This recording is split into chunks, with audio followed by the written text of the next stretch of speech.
Bonjour à tous, bienvenue dans cette vidéo de présentation de Steelbook cette fois avec un petit arrivage ce matin suite à un échange que j'avais fait en fait, j'ai juste eu à débourser au niveau du port pour envoyer le mien, c'est tout. Donc j'ai échangé en fait à mon drive Nova Media puisque finalement c'est vraiment pas mon truc les full slip avec les fourreaux carton et les steelbooks avec fourreaux carton, c'est pas c'est pas mon truc finalement. Donc je m'en suis séparé, je prendrai pas d'autres éditions. Donc bon, je l'avais pas payé, je l'avais acheté sur le site à la sortie, j'avais réussi à en avoir un, donc je l'avais pas payé des centaines et des centaines d'euros. Donc j'ai fait un échange contre trois autres steelbooks, une saga que finalement j'ai souhaité compléter suite à la sortie du dernier volet. Donc c'est les Missions Impossibles, puisque j'avais déjà alors celui-là, j'avais déjà le protocole fantôme, le français, qui était sorti, je crois que c'était une exclue Amazon, il me semble, si je ne me trompe pas. Donc j'ai voulu compléter la série pour, en prévision de la sortie du 5, que j'ai été voir au cinéma et qui m'a vraiment plu. Donc j'ai échangé mon drive contre les Missions Impossibles 1, 2 et 3. Voilà, donc les steelbooks UK. Je sais plus si c'était une exclue ou pas, si c'était chez Avi ou Play.com, je ne saurais plus vous dire.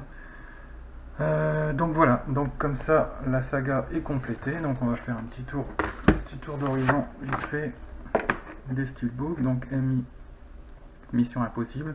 Alors les trois steelbooks sont sur le même modèle, donc type cadre, glossy, le MI à chaque fois en embossé et puis sous-titre à chaque fois Mission Impossible avec le titre qui suit, avec le chiffre qui suit, on va dire.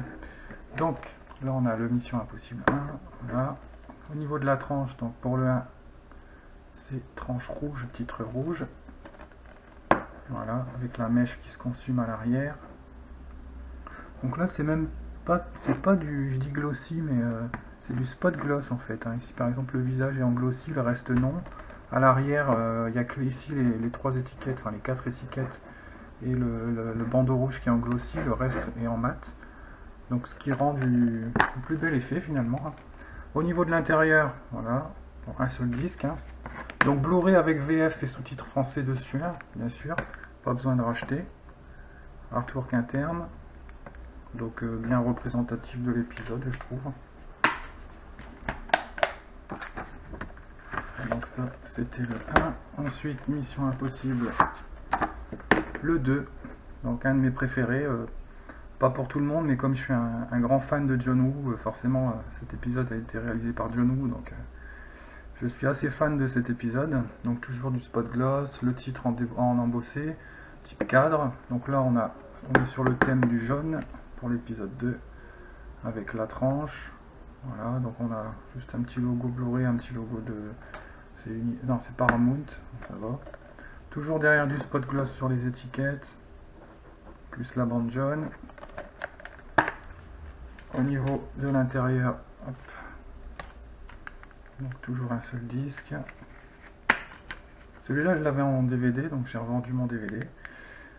L'artwork interne pas mal aussi, des flammes à droite et puis la fameuse ascension en escalade du début du film. Toujours sympathique je trouve, au niveau du choix de l'artwork interne également. Et enfin le MI3, voilà. Bon, par contre là le visage regarde vers la gauche alors que les deux autres regardent vers la droite. Bon, les puristes pourraient dire que voilà, ils auraient pu faire tous dans le même sens, mais moi ça me choque pas. Donc là thème du bleu pour le 3, voilà. Au niveau du verso, toujours le même principe. L'intérieur. Bon là par contre petite déception pour l'artwork interne. Ouais, bon, sans... Voilà, pas un grand intérêt. Je vois pas trop. Voilà, ils auraient pu mieux choisir. C'est pas centré, il y a plein d'espaces vides. Enfin, c'est bizarre quoi. On dirait que ça a été fait, que celui-là a été fait à la va-vite. Donc à l'époque, les 3 étaient sortis en même temps, hein, donc c'est pour ça que la série était dans le même move. Donc les 3 bandes. Voilà, si on rajoute à la suite le protocole fantôme. Donc bon, celui-là ne suit pas hein, forcément. Un petit peu dommage, mais c'est pas trop gênant. L'important c'est d'avoir la saga complète. Pourtant c'est Paramount aussi, hein, donc à ce niveau-là, on voit pas trop. Hop là. Au niveau des logos Paramount, ça suit bien. Tout est aligné. Bon, à part le dernier, bien sûr, hein, puis le 5 qui sera encore différent, à mon avis, puisque ça sera des sorties mondiales, je pense. Voilà, donc quadrilogie complétée. Mi 3, mi 2 et mi 1. Donc je vais pouvoir me refaire le 1 et le 2 parce que finalement on voit souvent le 3 à la télé. C'est l'impression que j'ai eue, hein. J'ai l'impression de l'avoir vu plein de fois récemment le 3, mais le 1 et le 2 c'est plus rare. Donc le 1 je ne sais même pas si je l'ai vu, hein. J'ai dû voir des passages mais j'ai pas vu en entier, j'avais pas trop accroché à l'époque. Et bon, le 2 j'adore, le 3 était vraiment bien. Protocole fantôme, ils ont démarré un nouveau cycle, on a l'impression un petit peu avec une nouvelle équipe qui se forme, hein, notamment, je sais plus si Simon Pegg apparaît dans le 3 ou dans le 4.